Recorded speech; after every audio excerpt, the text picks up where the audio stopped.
Assalamualaikum and salam sejahtera. Warm welcome to Vice Chancellor Special Project or VCSP's podcast episode 1. Here we passionately and casually talk about our glorified 5+1 pillars concept. It also known as LCCEET, which stands for Leadership, Creative Innovative, Critical Thinking, Effective Communication, Entrepreneurship, and Teamwork.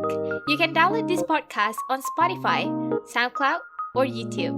Links will be provided in the description. Okey, jadi hari ini kita akan bincangkan tentang student governance. Apa tu student governance? Okey, untuk mengetahui dengan lebih lanjut tentang student governance ini, kita akan bincangkan hal ini bersama dengan tetamu kita. Tetamu yang bersama dengan kita hari ini, Afan, iaitu Presiden Institut Pemimpin Muda IPM. Saya difahamkan IPM ini merupakan Center of Knowledge Transfer kepada setiap kelab dan persatuan di UiTM Dungun dengan adanya program batch pertama Legasi Kepimpinan Mahasiswa 2020. Sebelum kita mulakan perbualan kita tentang kepimpinan, mari kita mengenali Afan dengan lebih lanjut. Silakan. Assalamualaikum dan hai kepada semua. Nama saya Muhammad Afan bin Azizan.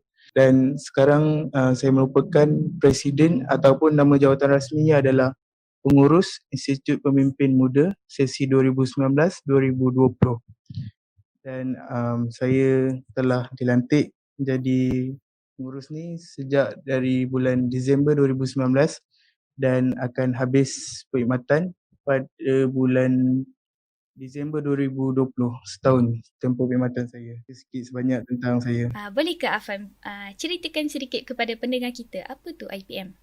Okey, IPM ataupun Institut Pemimpin Muda adalah salah satu unit ataupun kita panggil kelab atau persatuan yang terletak di bawah unit Hal Ehwal Pelajar HEP yang menjadi salah satu penggerak kepada struktur student governance di UiTM Cawangan Terengganu. Dan IPM pada awal penubuhannya adalah hanya untuk mantan-mantan kepimpinan mahasiswa yang terdiri daripada Majlis Perwakilan Pelajar. Kemudian pada tahun 2017 IPM telah distrukturkan semula dan dibuka keahliannya kepada pelajar-pelajar biasa daripada SEM 1 dah boleh sertai IPM dan menjadi penggerak kepada struktur student governance UiTM Cawangan Terengganu. Okey, baik. Terima kasih. Soalan pertama untuk Afan. Apakah interpretasi anda tentang leadership ataupun kepimpinan? Okey, kepimpinan. Kepimpinan bagi saya adalah satu tanggungjawab. Ia bukannya sekadar posisi yang kita berada untuk mengejar nama atau untuk mencari sesuatu yang benefit kat diri kita sahaja, tapi ia adalah satu tanggungjawab. Kita dipilih untuk menjadi pemimpin sebagai tanggungjawab untuk mewakili ataupun untuk memimpin orang-orang yang berada bersama-sama dengan kita. Dan bagi saya seorang pemimpin itu dan berdedikasi untuk memimpin kerana ini adalah tanggungjawab kita. Jadi untuk seorang pemimpin yang tidak bertanggungjawab, tidak beramanah dan tidak berdedikasi itu adalah sesuatu yang teruklah bagi saya. Bukannya kepimpinan yang saya bayangkan.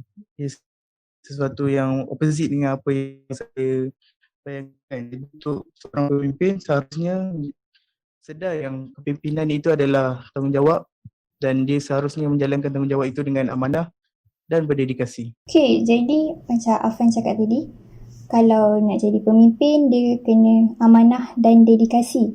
Boleh sharekan lagi apa-apa ciri-ciri kritikal yang lain untuk menjadi seorang ketua yang hebat? Okey, untuk jadi ketua yang hebat, hasil daripada saya punya pembacaan, saya punya pemerhatian dan juga pengalaman, bagi saya dua benda lah yang penting untuk seorang pemimpin tu kena ada. Dua benda ni adalah bijak dan berani. Seorang pemimpin tu kalau dia seorang yang tidak bijak, kurang ilmu, kurang pengetahuan, dia akan senang ditipu dan dia tak ada credibility untuk menjadi pemimpin. Sebab itu untuk menjadi pemimpin kita kena sediakan diri kita sendiri dengan ilmu dan kita sendiri kena go through semua benda. Kita kena cuba semua benda supaya kita ada pengalaman untuk kita memimpin. Untuk poin yang kedua yang saya cakap tadi iaitu berani. Okay, seorang pemimpin tu dia mesti berani. Okay, untuk memimpin kita, kalau kita seorang yang kita takut nak cuba sesuatu,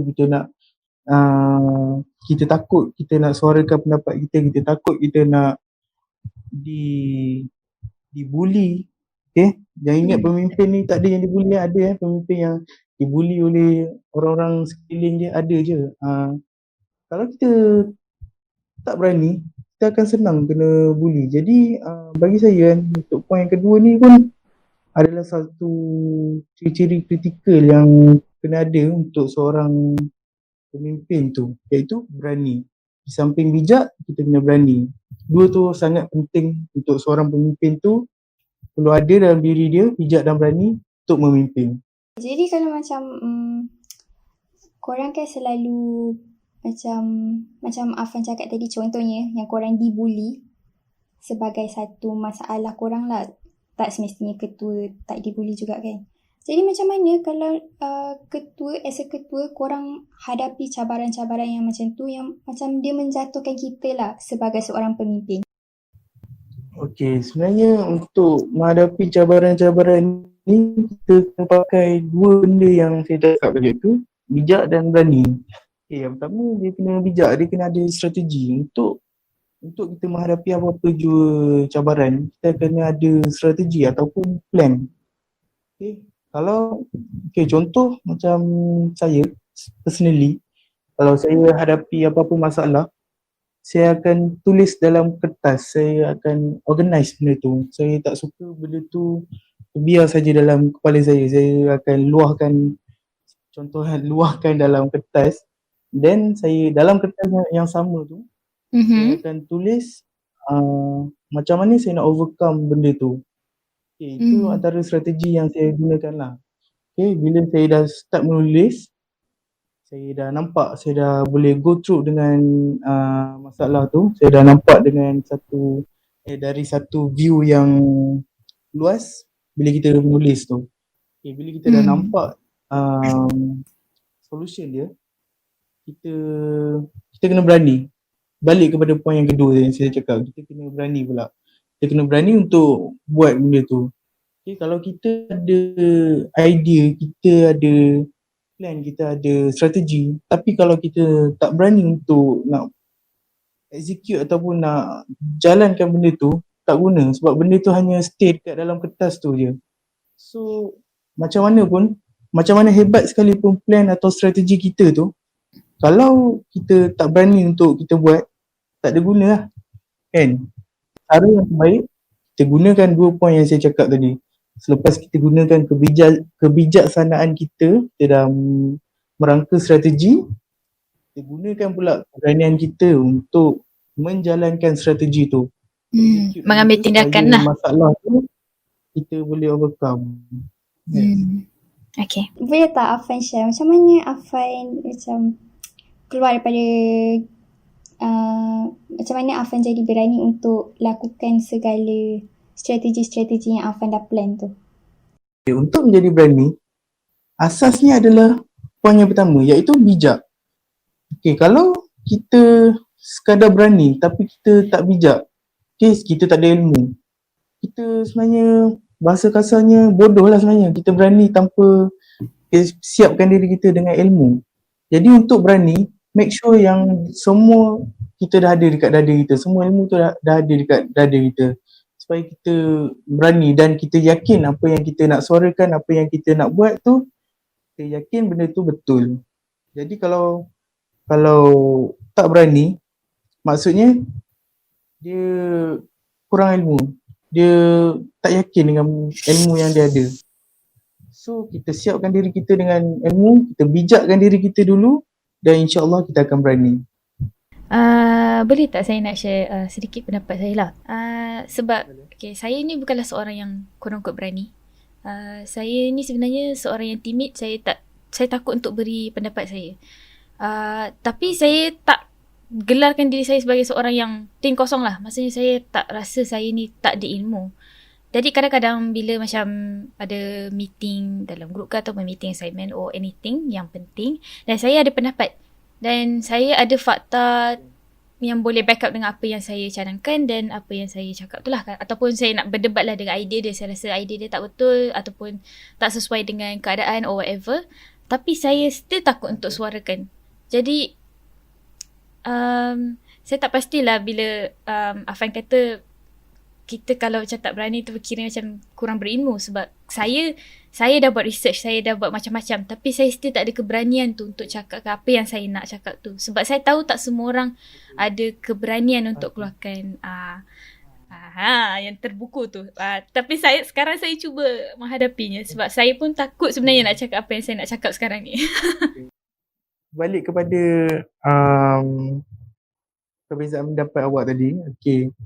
Sebenarnya benda tu kalau kita ada ilmu tapi kita tak berani nak luahkan, dia berbalik kepada persoalan kedua yang saya sebut tadi, iaitu keyakinan kita, yakin kita. Okay, kalau kita yakin dengan ilmu kita sepatutnya ada keberanian untuk menyampaikan, menyuarakan atau menyampaikan apa yang kita ada, apa yang kita tahu tu. Sebabnya kalau kita yakin dengan kita punya ilmu, maka keberanian tu akan lahir sendiri di atas ataupun berpaksikan kita punya keyakinan terhadap ilmu tu. Jadi kalau ilmu kita ada tapi kita kurang keyakinan, maka kita akan kurang juga keberanian untuk kita sampaikan apa yang kita tahu tu. Nak menuntut ilmu, menuntut banyak, bagus, dan yakin dengan ilmu yang kita ada tu. Dan dari situ juga akan terlahirnya kita punya keberanian. Oh. By the way, Afan boleh tak explain student governance tu apa? Siapa, kalau kat dalam UiTM, siapa yang handlekan untuk student governance ni? Lepas tu apa function-function diorang? Boleh tak explainkan dekat para pendengar kita? Okay, student governance ataupun pemerintahan pelajar ni adalah satu gerakan kepimpinan mahasiswa yang digerakkan oleh pelajar UiTM Cawangan Terengganu sendirilah. Okay, yang terdiri daripada Majlis Perwakilan Pelajar MPP bersama-sama dengan unit hal ehwal pelajar HEP. Okay, untuk student governance, struktur student governance ni, dia punya pecahan kuasa terbagi kepada 4, termasuk yang pertama adalah legislatif, iaitu satu platform ataupun tempat di mana kita membincangkan idea dan usul. Okay, kalau dalam Malaysia ni kita ada parlimen, tapi di UiTM Cawangan Terengganu kita ada Mesyuarat Kepimpinan Mahasiswa MEKEM, iaitu sebuah parlimen mahasiswa di UiTM Cawangan Terengganu. Dan yang kedua kita ada eksekutif yang terdiri daripada Majlis Perwakilan Pelajar, iaitu tugasnya adalah untuk execute apa-apa yang dibincangkan di legislatif tadi. Okay. Dan yang ketiga ada judiciary. Judiciary ni terdiri daripada Badan Keadilan Mahasiswa, iaitu termasuk Badan Guaman Mahasiswa BGM dan juga Tribunal Kepimpinan Mahasiswa TKM. Tugas mereka adalah untuk menegakkan keadilan para pelajar itu sendiri dari segi undang-undang. Dan yang keempat kita ada Ombudsman, iaitu Unit Kualiti Mahasiswa UNIQ. Okay, di mana tugas mereka adalah mengaudit semua kelab persatuan di dalam UiTM Cawangan Terengganu. Dan juga dia juga ada buat audit kafe-kafe di UiTM Cawangan Terengganu ni. Kalau kita perasan ada beberapa kali tu kalau kita makan kat kafe kan, kita nampak orang ahli-ahli unit kualiti ni dia tengah audit kafe. So selain unit-unit yang Afan sebut tadi macam MEKEM, BGM, TKM, MPP tu semua, ada tak selain diorang unit HEP yang bekerjasama untuk melakukan student governance ni? Okay, dia ada sekali dengan unit-unit HEP yang lain, termasuk IPM sendiri, Institut Pemimpin Muda, unit penyelidikan penerbitan mahasiswa iaitu UPPM, Campus Buddies dan juga Unit Kepimpinan Kesukarelawan Mahasiswa UKKM. Jadi dah berapa lama kita UiTM 2 ni dah ada student governance ni? Dah lama dah ada. Bukannya baru setahun dulu, dah almost 10 tahun dah ada. Oh, 10 tahun. Oh, okay. So, lepas kita dah tahu dia punya student governance punya background, apa impak yang sebagai seorang mahasiswa ataupun mahasiswi yang dapat daripada pergerakan student governance ni? Okay, kalau nak cerita impak dia pula kepada pelajar, dia selarilah dengan dia punya kepentingan kepada pelajar tu. Termasuklah dia menyediakan satu platform untuk kita achieve goal kita. Mungkin kita nak asah soft skill atau kita cari networking baru atau kita nak asah kepimpinan kita kan. Jadi dia beri impak lah kepada kita kalau kita rasa kita nak achieve kita punya goals tu, mungkin melalui student governance boleh kita achieve. Okay, kita libatkan diri kita dengan student governance ni, jadi penggerak kepada student governance tu sendiri dan memberi impak lah kepada diri kita untuk achieve goal kita. Dan yang kedua impak dia, saya boleh cakap yang student governance ni adalah satu kebanggaan kepada kita sebagai mahasiswa UiTM Cawangan Terengganu, kerana kita adalah satu pioneer untuk struktur student governance di dalam Malaysia ni. Okay, dekat IPTTA lain belum ada, kita dah ada dah struktur student governance ni beberapa tahun yang dulu. Jadi dia adalah satu kebanggaan untuk kita dan kita harus menjaga dan memelihara struktur ni supaya dia terus menjadi kebanggaan kita mahasiswa di UiTM Cawangan Terengganu ni. Betul lah, boleh dijadikan sebagai sesuatu perkara yang boleh dibanggakan dan boleh dijadikan sebagai contoh dekat universiti yang lain. Jadi, apa kepentingan yang kita dapat daripada adanya student governance ni? Okay, kepentingan student governance ni kepada semua mahasiswa adalah, pertama sekali bila adanya student governance ni bermaksud ada banyak kelab persatuan ataupun unit yang terlibat untuk menggerakkannya. Bila banyak unit ni bermaksud mahasiswa tu dia ada banyak pilihan untuk dia join ataupun dia nak aktifkan diri dia. Okay, kalau dia minat kepimpinan contohnya boleh masuk IPM. Kalau minat kehakiman atau nak jadi lawyer ke kan, boleh join BKM. Kalau minat ke sukarelawanan, kita ada UKKM dan sebagainya. Okay, jadi antara kepentingan yang pertama adalah dia menyediakan satu platform untuk pelajar tu sertai dan aktifkan diri dia untuk achieve dia punya matlamat lah. Mungkin dia nak buat networking atau dia nak asah soft skill atau dia nak asah skill kepimpinan dia. So itu antara matlamat dia, dan dia in order nak capai matlamat tu dia kena join lah beberapa kelab atau persatuan yang menggerakkan student governance ni, atau kita panggil di sini unit HCP lah. Okay. Dan yang kedua kepentingannya adalah kita di UiTM Cawangan Terengganu ni semua benda tu digerak, almost semua benda lah, tak semua benda tapi almost semua benda digerakkan oleh pelajar sendiri. Okay, contohnya Campus Buddies, dia antara satu unit HCP juga yang mana tugasnya, kalau kita perasan kan, malam-malam tu kalau kita tengah ada dekat dalam kelas atau di mana-mana saja di dalam kampus, mungkin akan ada orang datang dekat kita, tanya kita tengah buat apa, or mungkin dia datang spot check lah kan, bahasa mudahnya kan. Mana tugas tu dia sama dengan polis bantuan tapi dilakukan oleh pelajar kita sendiri. Jadi kat situ yang saya maksudkan bahawa almost everything juga digerakkan oleh pelajar sendiri melalui student governance ni. So itu antara kepentingannya kepada kita lah mahasiswa di UiTM Cawangan Terengganu ni, di mana student governance ni sendiri tak semua kampus ada, dan kita antara kampus yang pertama kita ada struktur student governance tu. Okay, faham. Barulah a bit clear pasal student governance ni. Baiklah Afan, before kita end our podcast, Afan ada tak nak beri pesanan ataupun nak share pengalaman Afan dekat para pendengar kita? Saya nak share pengalaman saya sebelum dan selepas saya start di ITM. Sebelum saya terlibat dengan kelab ataupun bahasa lainnya adalah aktivisme.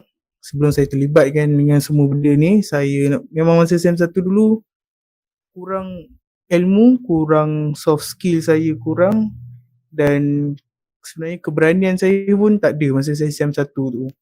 Jadi lepas SEM 2, SEM 3, SEM 4 dan sekarang SEM 5, saya dah aktif dengan IPM. Boleh nampak saya punya perubahan, saya nampak dalam diri saya kenal diri saya dan saya nampak perubahan tu. Dan saya sangat-sangat mengesyorkan kepada mana-mana mahasiswa ataupun student sekolah ke sesiapa saja, saya sangat-sangat syorkan untuk aktif dalam organisasi, mana-mana organisasi yang positif, yang bawa satu perjuangan yang positif, supaya kita dapat belajar banyak benda. Kita juga dapat mengasah kita punya soft skill, skill kepimpinan kita, public speaking, dan juga hubungan antara kita, antara manusia, hubungan awam. Banyak benda yang kita boleh belajar daripada kita aktif dalam sebuah organisasi ni lah. Kalau kita di peringkat universiti ni, kita kelab persatuan lah kita panggil kan. Dan saya rasa diri saya yang sekarang ni takkan terjadi ataupun takkan ada kalau saya tak sertai IPM pada masa saya SEM 2 tahun lepas. Jadi kalau untuk mana-mana student yang baru masuk UiTM kan, kita ada intake baru, nanti ada hari terbuka kelab secara virtual, bolehlah sertai mana-mana. Kalau awak ada minat mana-mana yang kena kelab yang kena dengan jiwa awak, yang dia punya objektif kelab tu kena dengan awak punya minat ataupun hobi, cuba masuk dan awak sendiri akan rasa perbezaan diri awak sebelum dan selepas awak aktif berpersatuan ini. Dan awak sendiri akan tahulah beza dia tu lepas awak dah belajar banyak benda. Dan memang kita akan ada rasa sedikit tekanan selepas kita join club ni. Kita akan ada tekanan dari segi nak bagi masa untuk belajar. Okay, sebagai student, tugas hakiki kita kat universiti adalah untuk belajar. Tapi dalam masa yang sama, kita aktif berpersatuan ni, kita fokus juga kat club kita. Jadi dari situ kita boleh belajar skill menguruskan masa untuk kita belajar bahagi masa. Dan sebagai contoh, saya bagi contoh masa saya SEM 1, secara jujurnya, kebanyakan assignment yang saya diberi memang hantar last minute, kebanyakan. And then bila start SEM 2 sampai sekarang, bila saya dah aktif dalam saya punya unit ni, bila dapat assignment, saya cuba untuk siap ke awal sebab saya tahu saya ada banyak lagi kerja yang saya nak kena buat, banyak lagi nak kena settle. Jadi kat situ saya dah boleh belajar satu skill barulah dalam hidup saya. Kalau tak asyik procrastinate. Yes, betul tu. Jadi kalau bila kita dah tahu yang kita ada banyak kerja, kita boleh belajar macam mana nak bagi masa. Dan dari situ juga kita sebenarnya dah boleh set satu goal baru dalam hidup kita. Lepas kita dah join mana-mana club kan, lepas kita dah aktif persatuan, kita dah boleh set satu goal baru dalam hidup kita. Kita nak capai apa pula selepas ni. Alhamdulillah, banyak juga Afan sharekan dan kongsikan kepada kami berdua dan juga kepada para pendengar. Jadi kalau ada apa-apa persoalan ataupun feedback berkaitan dengan episod ni, bolehlah gunakan hashtag VCSP, hashtag episod 1. Yes. Nanti boleh je post dekat Instagram ataupun Twitter. Kita akan search lah hashtag tu, and by that time insyaAllah kalau ada persoalan yang untuk diajukan kepada Afan, kita akan ajukan lah. InsyaAllah boleh dapat jawapan daripada dia. We have safely arrived at the end of the podcast. We hope that you take positive takeaway from our conversation. We apologize if we misspoken and mentioned any controversial and sensitive issues. We by no means have any association with it, nor endorsing any negativity. We appreciate Afan's time as well as our listener to spend time indulging into the discussion with us. We sincerely hope you do learn a thing or two from our session today. We are ending the session with Nasbeki Farah and Assalamualaikum. That marked the end of our podcast episode 1. We'll be releasing new episode next week, Saturday night at 9 p.m. Next episode, we'll be talking about creative innovative. Any suggestion or feedback, feel free to DM us through our Instagram. See you in the next episode. Goodbye. Disclaimer, we are by no means defined as professionals. We simply share our opinions through our experiences. If we have misinterpreted or misrepresented any subject, you are welcome to correct us.